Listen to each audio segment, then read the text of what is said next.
Welcome to the MadHouse podcast, a safe place where we discuss the things that have been on our mind. So sit back, relax, as we dive deep down into the rabbit hole to see how far it goes.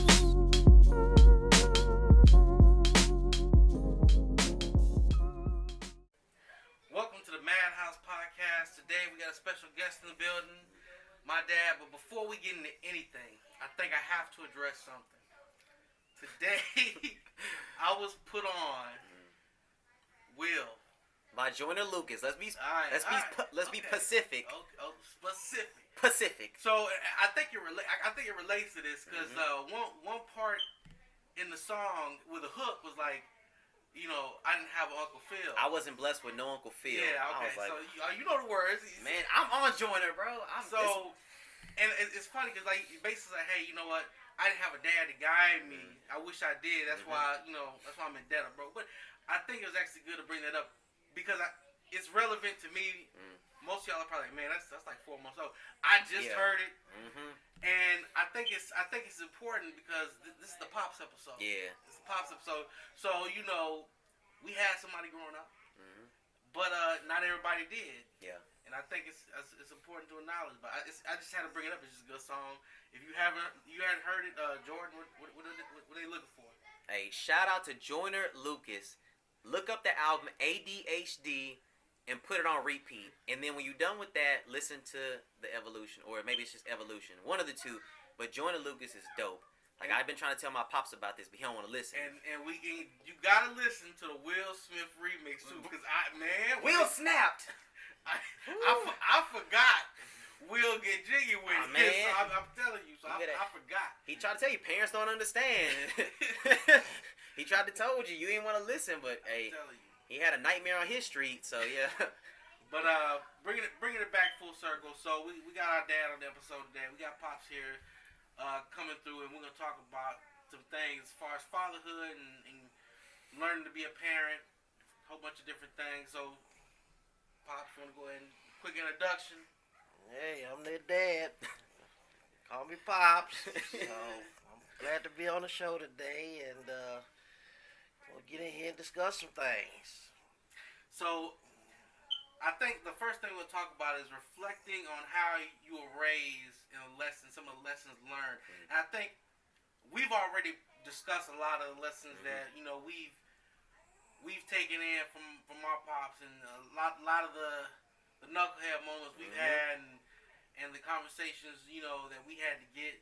And I think it's I think it's just nice to bring my dad in so he can actually give some insight on maybe stuff that he learned by how he was raised. Yeah. So I mean, this is from, I don't want to say an old school. Like I feel like I'm old school now, in reality, but.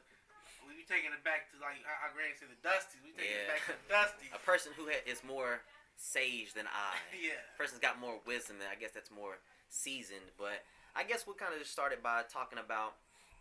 Tell us a little bit about how your mom and dad raised you, because you were raised in the late 60s, early 70s. So tell us a little bit about how your parents raised you in terms of just like. How they were with you and like the things that they taught you. I mean, we were just like a typical regular family. I mean, we weren't rich, we weren't poor, we were just, I guess, middle class. And my father was kind of like a disciplinarian. My mother was the housewife. Try to keep the glue together, and that's kind of how I was raised. So it was just a normal, typical family. We didn't have all the things that they have in the world today, so everybody just led a simple life. Go outside, ride your bike, your skateboard. By the time the street lights come on, you better be at the house. So, going to the store, buying penny candies with our little allowance money and stuff like that. So, like I said, it was just a regular, typical family. So I got a quick question. So, was this a time where your mom could send you to the store with a note and ask you to buy cigarettes and they'd actually give them to you? Yeah. Now, it wasn't those. It wasn't those. Old Milwaukee's. I can see some old Milwaukee's. Like I don't think grandpa or grandma's like smoke like that. But like just to give context, that's the kind of time that this was. Like they accepted that note and gave you the cigarettes and was like, all right, now your mama wrote this note. All right, cool. But so you've never been, and like we've talked about you multiple times on this show, so I feel like our listeners have a little bit of context. You've never really been like an emotional person. Is that something that you got from your father? Like, because I know how I remember grandpa, and he wasn't no emotional person. He wasn't like, he was just real like, hey, I'm one way and this is the way it was. I grew up hard and I'm going to be hard. Like, that was what it was. So is that something that you feel like you got from him in terms of like being his son? Did you feel the same way about him as though, you know, he was the disciplinary, but did you feel as though like, did he typically show any type of emotions toward you? I mean, like I said, my dad was he was a real strict type guy, but you know, probably the thing that I probably learned from him is that, you know, life ain't gonna give you nothing. You gotta go out and you gotta work to get things that you want and things of that nature. So, I mean, it was times when I was young that I used to want things, and my dad would just tell me, hey, we don't have money for that, or we don't have money for this. So at a very, very young age, you know, I took it upon myself that I would go out and try to get the things that I wanted. So at a very young age, you know, I was like a little entrepreneur. I mean, I used to collect bottles and take them to the store and get that little 10 cents and collect aluminum cans and you know, go over to people's houses and, you know, offer to take out their trash and do little things like that to make money. And at the end of the week, you know, I would go down to the little record store at the corner of our house, and, you know, I would spend my money to go buy some comic books or some LPs. And so it was like all week long, you know, I went down to the store and I seen a comic book or LP that I wanted, and I said, by the time Friday comes, I'm going to go back and get that. Mm-hmm. And so, you know, as I grew up, I didn't really want to depend on my parents to do a lot of stuff for me. So at a young age, I took it upon myself to do that stuff. So I was always out, you know, collecting bottles, cans, you know, and when I get my little money, I feel good when I go to my mom and, you know, hey mom, you need anything? And, you know, I got like $10 saved up, and, you know, I felt like a millionaire back in the day. So, you know, that's kind of how my little childhood was. It was, like I said, it was real simple and basic. So, you know, I enjoyed my little childhood. Yeah. So, and I think that actually, hearing you say that, it actually had resonated with me a lot, because I remember just a couple of days ago I had a conversation with the kids. We were talking about work and stuff, and I said, you know what? I said, because I forgot, Pablo was asking for something, or they were doing something, and I was like, y'all gotta relax, and y'all been slacking. And I told them y'all gotta get stuff done. I said, don't think because you see Daddy here chilling that you ain't gotta put in no work. Yeah. I said you gotta remember. I said Daddy's probably spent the last 3 years on I don't care chill mode. I said, but you gotta realize, I said, Daddy been working for a long time. I said I've been working for a long time. I said I just got on chill mode. I said you remember your mama? She was a stay-at-home wife for 6 years, but she didn't work at all. Yeah. I said I would have been chilling for 3 years. I said, and I'm kind of enjoying myself. I said, you got to realize that I started working as soon as my first job was at Minyard. I told him, I said, when I think I might have been 13 or 14. I forgot how old I was. But I said, I was working 40-hour weeks at Minyards and going to school. Yeah. When I was in middle school. Like, I was in middle school. I would get out of school. I would go to work at Minyards. I would get off around 1 o'clock in the morning, and I would walk home, and I go back to school.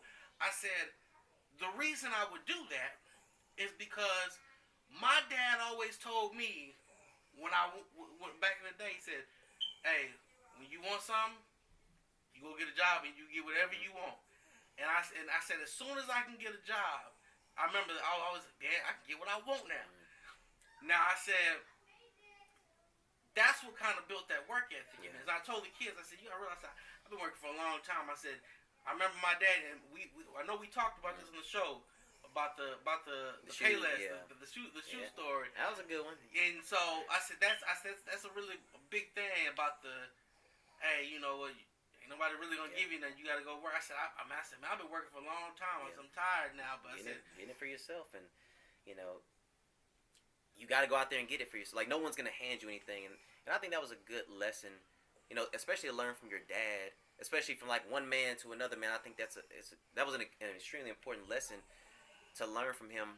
So now I want to make a slight transition now. So that's something that you took from your dad. What's a lesson that you learned from grandma or your mom that resonates with you to this day? Because obviously you're a man and you can relate a lot easier to your dad, even if he was the disciplinarian.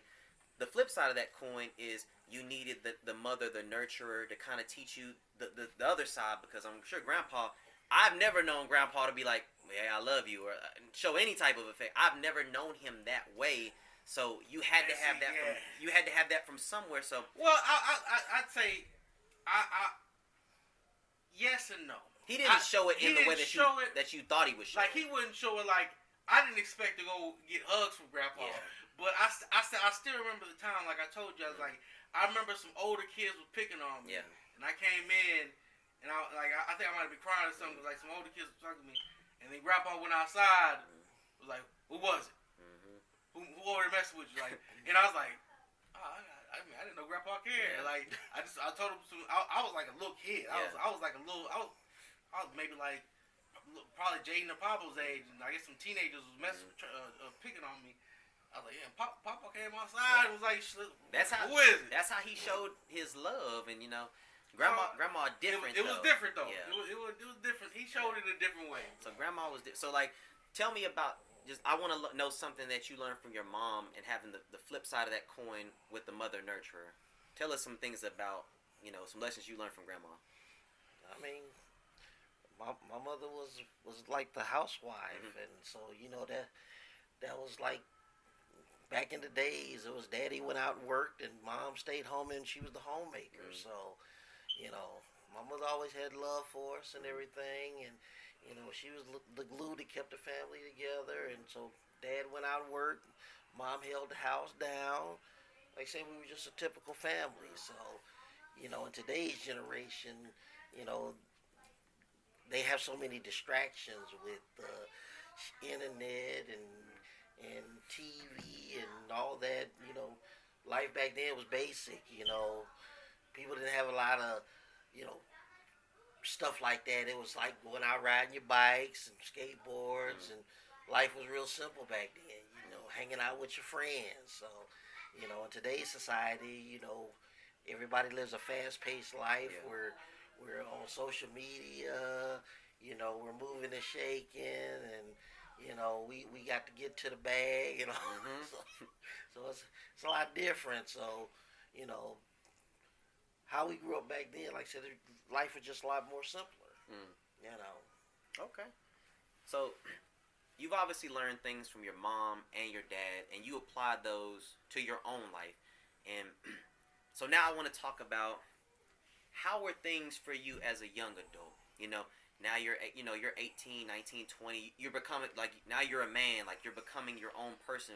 So you've taken everything that grandma and grandpa taught you, and now you're applying them to your own life. So tell me, how were things for you as a young adult when you were at that point in your life where I'm trying to find myself, I'm trying to figure that out who I am, what I want to do during the time in which you grew up?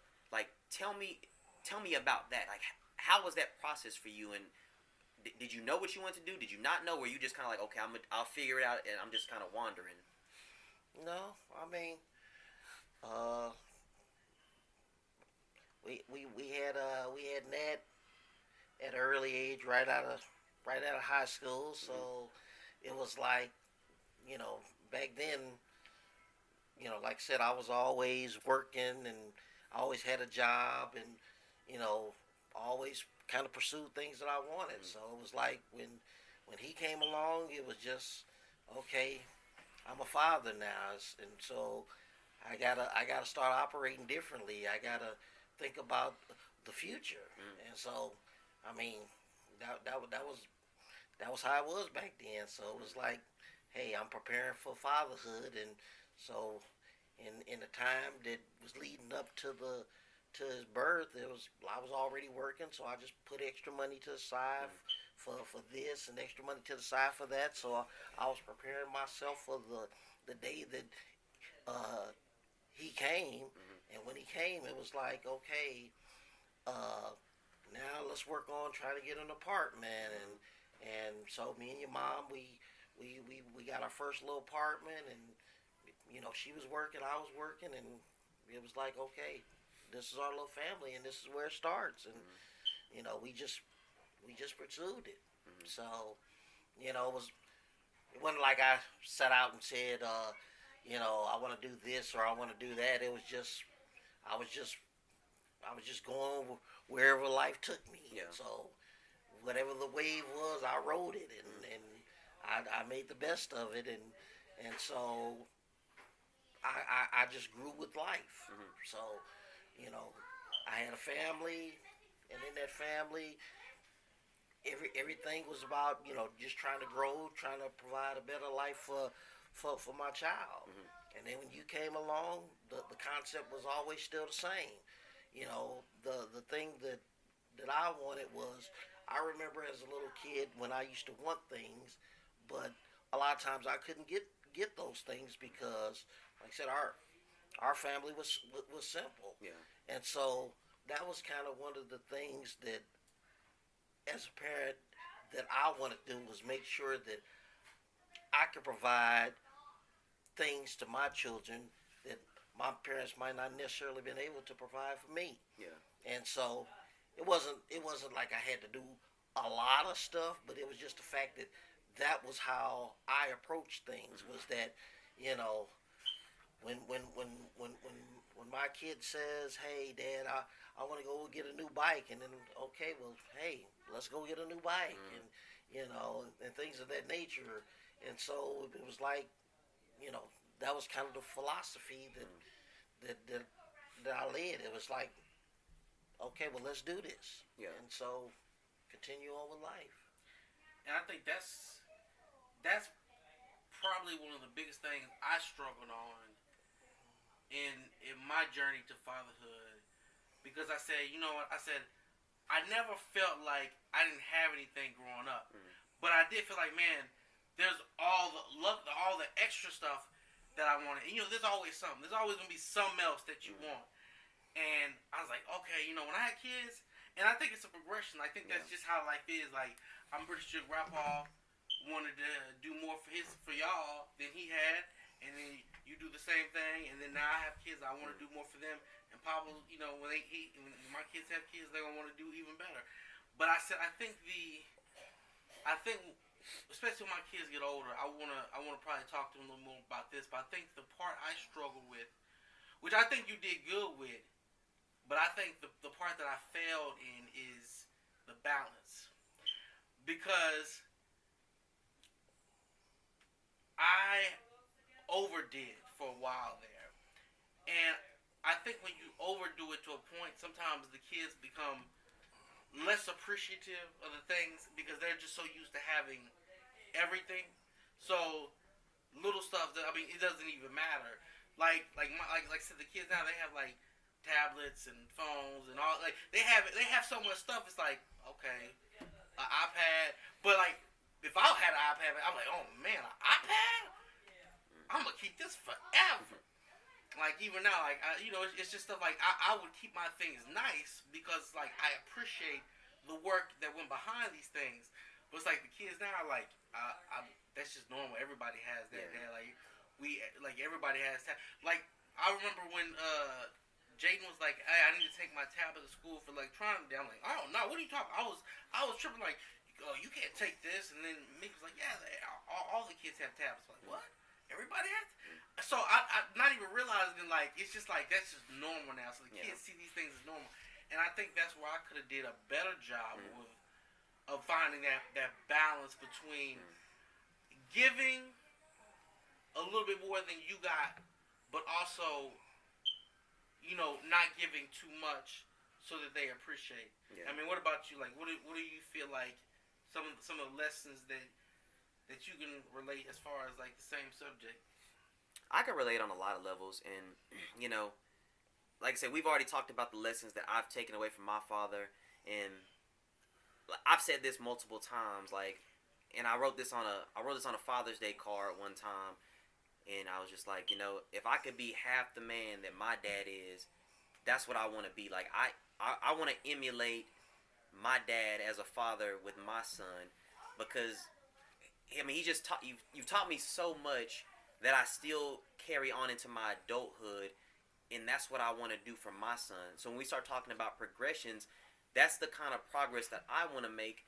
So I like to hear your perspective. I want to pick your brain, and I like to know different things about you, because I like to emulate the things that you do in my own way, because I know how that makes me feel to recall a lesson that I learned that you taught me, and apply that. So that I like doing that. But when we're talking about progressions, there's another question I wanted to ask you. So obviously you and my mom didn't stay together. So what was the process like for you going through the whole divorce process, having two children, and having to adjust to a new way of life? Because we know that you have a certain way that you live life. You already said that you didn't really have a plan. You're just like, hey, I go where life takes me. But you had an idea of how you wanted life to go, but you're still willing to accept that life isn't going to be the exact way you wanted it. So when that's a major life change. When that major life change happened to 20-some-year-old Leo, boom, hey, I'm not gonna be together with a mom no more. Walk me through some of the things that you were thinking, how you felt, and how you dealt with it, and how you were going to progress forward in continuing to raise your children. Well, my whole thought process from the beginning is, when you go back to the decision of two people saying that they're going to split up, from that moment, you have to then realize that you have to lead and adjust your life to what's about to happen. So the moment that I knew that this was about to happen, that's just the way I led my life. So it was like, okay, I'm going to do this, and now everything is going to be the same. Now I'm going to go from a 2-income household to a 1. And so I got my pen and pad out, and I looked at the finances and said, hey, we might have to cut some corners here and there, tighten up a belt here and there, and life is just going to continue on. And so, that was just how I proceeded with it. You already know it's going to happen, so prepare yourself for it when it does happen. And so, sometimes you have people that, they talk about the divorce and they in denial about it, and so they never prepare themselves for it. And then when it actually does hit, then it's like they're lost, and they don't know, okay, what's my next move? What's my next step? Well, that's why I said I never spent a lot of time being sad about the situation, because once I decided that was the way we're going to go, long as I knew that, hey, I put forth all the effort to make it work, and if it didn't work, okay, I'm good with that decision. And so, we make decisions every day of our lives, and I tell people that all the time, is that you have to, program your mind to make good decisions. So once you start programming your mind to make good decisions, you're not going to be second thinking yourself as you move forward. Because once I make that decision, I've already thought about it. I've already processed it. I already weighed the goods and the bads, the pros and the cons, and now that I've done all that, the only thing now is to move forward. And so at that point, it was okay. I'm gonna try to keep my family together. I'm gonna make sure to try to maintain the same lifestyle that we had, and that's what I did. So, like I said, you know, I evaluated the finances and made sure that I always had a little nest egg set to the side. So, if something did happen, I would be prepared for it. And so now, when things do happen, then because I kind of prepared for it, the transition is a lot easier to deal with. So I don't spend a lot of time being sad or grieving about certain situations because it's life. It happened, and now you got to move on. And so that's just been my whole prospect of living life is that you may fall down, but you got to get on up and keep it moving. Yeah. You know, and so that's just how I do it. I don't waste a lot of time. You know, like I said, you know, second guessing, being sad, being depressed, or whatever because I'm a single parent. I got to provide regardless. Yeah. And so I got to keep it moving.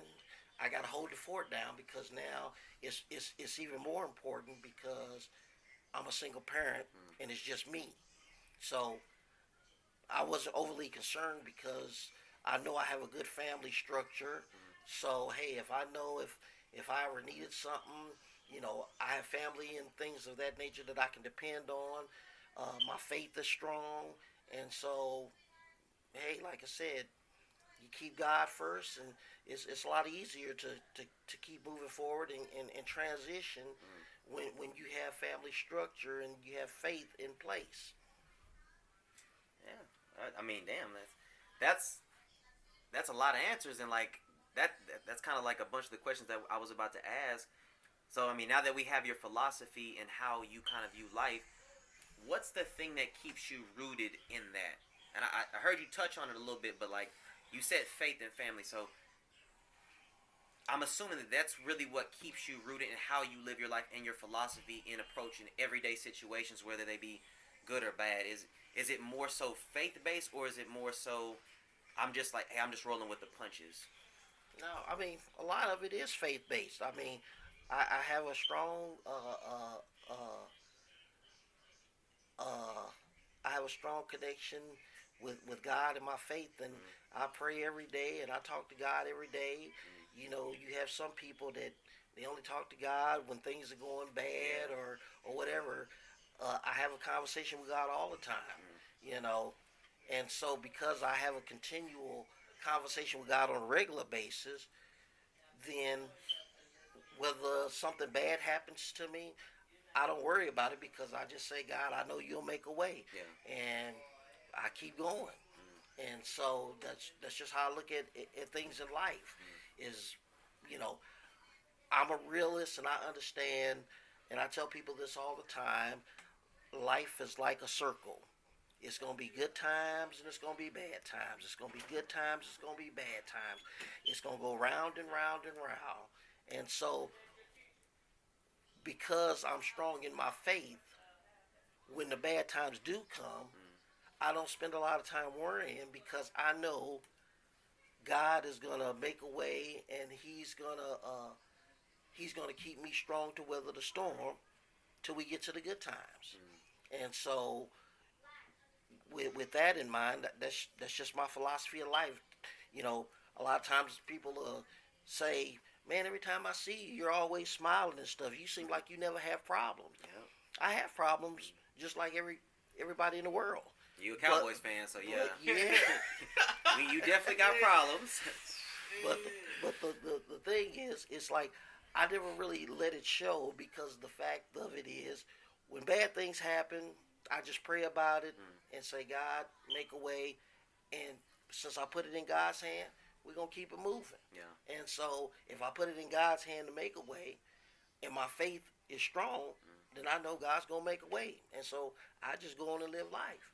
So when good things happen, I also praise the Lord and say thank you for the blessings and for making a way. And so it's not just a sometime relationship with God. It's all time. So whether it's good or bad, you know, we go through this journey together. Yeah. And so that's why I said I don't spend a lot of time worrying about things, because I just ask God to lead me and guide me and show me the way, and then we just follow the path. And see, I remember we had this conversation, and I thought I was doing good, and I told you I had that time where I regressed, and like I was feeling bad the whole week. I was really still like I know we talked, but I was still in my feelings, because like, you know, when Pablo got his eyelids cut open, and it looked bad too. Like it was looking bad, and I was like I know we talked about it, but I was like, man, like I really, like, what could I have done differently? And it's like, I think I have a lot of moments like that where I think, like, what could I do differently? And I was like, I already know what Pop's gonna say. Hey, you can't plan for everything. Yeah. Stuff is gonna happen, and you just gotta pray about it. Like, God willing, he was fine. Like, I mean, he's running around. His eye looks like it's healing up. He's a trooper. Now it's just like it happened, and we're moving on. Like, no, it's moving on. But at that time, I was like, man, this could be bad. Like, I'm upset. Mm-hmm. Like, I'm upset that this happened. Yeah. And I'm like, I'm like, I feel like, man, I failed. I was like, when I got my son in the hospital, I feel like I failed. But it's like, I don't know. Like I said, I try to always come back to your philosophy. Mm-hmm. It's hard sometimes. I'm not gonna lie to you. It's hard sometimes. Like, sometimes I hit myself. I'm like, man, what could I have done differently? I don't like that feeling, but I have to realize that, like Pops always say, just put it in God's hands. It's a good philosophy to have, and like, honestly, that's one of the things that I've always admired about you. Like me, I'm an emotional person, so when things happen, they affect me really heavily. Because sometimes I like to feel like I have a sense of control in certain situations, and when I don't feel like I have that, sometimes it bothers me. But we talk pretty often, like we talk, you know, a lot, and I do think about, like, sometimes I'm like, well, how would my dad respond to this? So everybody knows I have a son, and I had a certain way that I always saw myself raising my son. I always imagined it the same way. I'm like, oh, I'm gonna do the same things my dad did with me. And so earlier this year, he got diagnosed with an autism. So it's a low spectrum autism, but I didn't know how to like, that bothered me for a long time, and I didn't know how to process it, because I didn't know if I messed up, if I did something wrong. I didn't know what to do.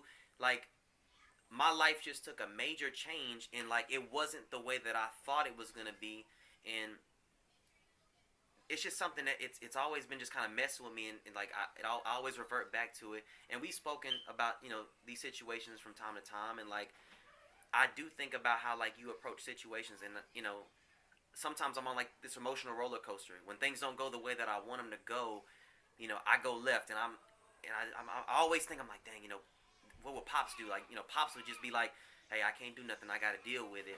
And I feel like that's where I'm kind of at right now. I've kind of come to the term of like acceptance, and I'm just like, okay, my son is my son. I don't give a damn what it is. I love him, and I'll always love him no matter. I don't care if whatever it is. I'll always love him no matter what. I don't care what anybody says. I'm always gonna do what's best for him, and I'll love him regardless, because that's what I feel like my dad would do. Like, I feel like no matter what happened with me in my younger stages, I always felt like my parents loved me and they accepted me for whatever. Because, I mean, obviously I went through a lot of difficult times when I was a little bit younger. And, you know, I was kind of going left a little bit, and I was doing some other stuff. But I never felt like my parents didn't love and support me. So that's really what I took forward when I got that news and I was dealing with that. But I always kind of revert to how you are. And I think to myself, like, you know, what would my dad do?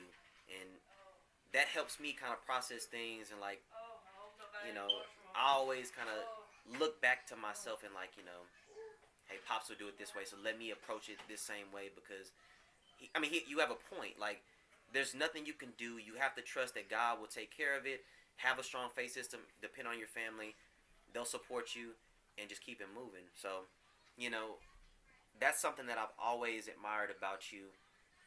And, you know, like I'll always, everything, you know, I'm an emotional person, so I'll always tell you how I feel about you. Like every Father's Day, every birthday, you know, you be like, oh man, you know, you always writing a letter on the card. I'm like, hey dog, I got a lot to say. Like, I ain't finna just be like, nah, I'm happy birthday, dad. You know, I ain't never been like the happy birthday. Just okay, I'll just get you the card and it just says what it says. The card can have a full page of what it says. I'm still gonna write on the other side, and then I'm gonna write on the back what I gotta say. I'm like, hey, I got to let, this is for me. I need you to know that I sat down and did this. But anyway, so I'm off topic a little bit, but the last thing I wanted to talk about with you is so now that you have your children and you've already had a chance to raise us, like you've learned the lessons from your parents and you've learned lessons that you've learned in life and you've taken all those things forward. Now that you got a chance to see us grow up and now your kids now have kids, how do you feel about the job that you've done as a parent? Like, do you get a sense of like accomplishment when you see your children succeed? And what does that feel like to you to see your children kind of like, I don't want to be like, you know, jerking myself off or nothing, but like when you see your children flourishing and like kind of like listening to the things that you said and applying the lessons that you've taught, how does that feel? Well, as a parent, your job is to nurture and guide and let your child live its life. Yeah. So as long as you did your part to nourish, give them advice, give them support, as a parent, it comes that point where you have to let go, and now I have to let my child fly. Yeah. So I've done that as a parent. So I've always felt good about that. I'm proud of my sons no matter what, because I know that I've taught them right and wrong, and I've gave them good lessons of life, and it's up to them to know what's right from wrong, to lead their life a certain way. But as grown people, I also understand that grown people are going to make their own decisions. They're going to be grown. Yeah. And so as long as I know that as a parent, I've passed down the philosophy to do the right thing, to try to be a good person, to be a better man, then I have to sit back and watch the flower grow. And even if the flower ain't growing, as a parent, that doesn't mean I have to just sit there and let the flower wilt. That means I have to go back and bring some more water to it, bring some more love to it, and sometimes, you know, your children may get off the path. So I tell people all the time, parenting doesn't stop when your child turns 18. You know, when they fly off, as long as you know that you've taught them the right things, then the chance of them having to constantly keep coming back home needing your support is going to be very small. And so now when they pick up and they fly off and their life is full of prosperities, they go through some up and downs, and then you watch them overcome, it makes you feel good as a parent. Yeah. You know, because you know that, hey, I've gave them the lessons of life, and they're taking that knowledge and they're applying it to their lives, because I can't make the decisions for you for your life. You have to apply the things that you've learned, and you have to adapt that to your life.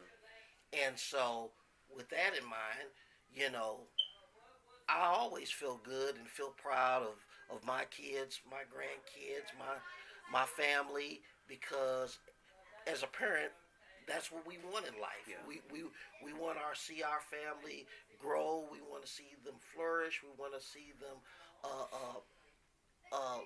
live in prosperity. But I also understand that life is life. Yeah. And life ain't going to always be good. It's going to be some bad times to come. And so that, as a parent, makes you proud that when I see my son go through something and then I see him overcome that, then I know that, hey, see, I've taught him how to bounce back. And when I taught my kids how to pursue and be passionate and to go be the best that they can be, and then they go out there and they strive to do that, it just makes you proud as a parent. Yeah. Like I said, you don't have to be a doctor, lawyer, or what have you. You could be a trash man for the city of Dallas. But you know what? As long as you're the best at what you do, I'm proud of you. Because it's not about the status of the job. It's about what you do with that. Yeah. And so, you know what? Hey, my son might be a trash man, but you know what? He has a beautiful family. He's living his life the right way. He's a very good person. He has a very good character. And so, all that type of stuff right there gives you peace of mind. Yeah. It's not all about being the richest or whatever, because you have a lot of people that are rich and are miserable. Yeah. So peace of mind is a beautiful thing. It's a beautiful thing. See, I gotta interject right there, because that Yeah. classic line, we just talked about that too. I didn't even know you was gonna bring it up, but we literally just we just spit it off that quote, because it's just one of the classic things. Now y'all know that it's true. It's Like, you're hearing it from the mouth right now. so y'all can apply that. And I think, I know this is probably gonna sound real ugly. I almost didn't want to say it when I was thinking about it. It's probably gonna sound real ugly. Just say it, bro. But I was so proud of myself as a father. And it's like I said, this is gonna sound it's so shitty. But I remember when I told my ex-wife, okay, if you're not helping out, you gotta come get the kids. And she said, okay, well, they're gonna live with me now. And I remember they were gone for 2 days, and they called me, Daddy, we ready to come back home. Yeah. And then, they didn't want to just come, they wanted to come back and live here. And I said, I had a moment. I know it's shitty, but I had a moment. I said, you know what? I said, I was happy, because I was like, I felt like I reached the status of my dad. I said, because my kids were so happy that they wanted to be with me. Yeah. They could have been anywhere else, but they want to be with you. We didn't want to go live with mom. We want to come live with you, Dad. We're happy here. We like the family and the fun and the things we do, and we like this field. And I said, you know what? I said, it kind of made me feel some type of way, because I was like, if I wasn't, and I told him, I was like, you know what?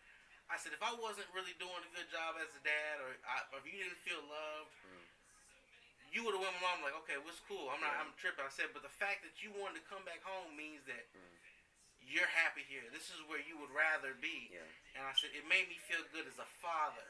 I know it's kind of shitty to say it like that, but it made me feel good. I get the gist of what it's not. I don't think you feel shitty, but I get what you're trying to say. It's not like you're pooping on nobody to say it. It's just like it made you feel good to know that your kids like life with you, and they would rather be with you. I don't think that there's anything wrong with that. You're a father. You love your children. Yeah, because one of the things I've always said to myself, kind of like saying what you was like. I always said to myself, I want to be as good a dad as my dad was. I just remember always being happy with Dad. I just remember so many good times, and I said, I just want to be a good dad like that, and I want my kids to be happy and want to be with me. I was like, and when they were like, yeah, we rather be home with you, Dad. You got that feeling. I was like, man, I got that feeling. Yeah. This is where they want to be. They love their dad. Yeah. I love that. That's a good feeling to have, and like I said earlier, I emulate my own fatherhood based off my father, and I always have this scenario that I play in my head. And Jaco may or may not ever say this to me, but I've already prepared my response to it, because I'm I'm just already thinking about it. I always think about the day where he's like, Dad, I want to be just like you. And I'm going to have to cut that off real quick. I'm like, no, son, don't be like me. Be better. Like, be better than me. Like, that's all I've ever wanted for my child is I don't want him to be like me. I want him to be the best version of himself. Like, take everything I've taught you and be better than I was. And I feel like I'm on my way to doing that.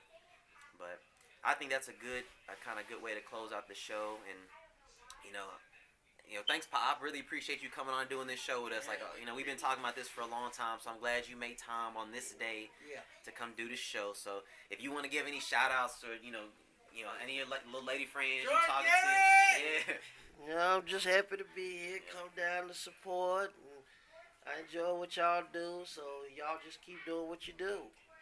All right. Well, I appreciate everybody joining us for the show today. So, like, hey, take some of these philosophies and these lessons. Like, you just heard it straight from the horse's mouth. Like, we told y'all this is what he was like, and now that you're hearing it for yourself, like, this is the man behind all these stories. So, if you want to know why we are the way we are today, well, for me, you could look at Jamie Foxx and Will Smith and probably my pops because, obviously I was raised by, like, 90s television. But he has a big part to play in, like, how I am the way I am and, like, why I act the way I act. So, yeah. All right. We'll see y'all next time on the next show. Thanks for joining us. Yep. Thanks for tuning in with us today. Hopefully we were able to give you something you can use and take forward into your day. If you want to reach out to us with any questions, comments, concerns, or even topic requests, links are in the description. Join us back here again next week in the MadHouse. We appreciate you and where you are in your journey in life. And always remember, we're all quite mad here. You'll fit right in.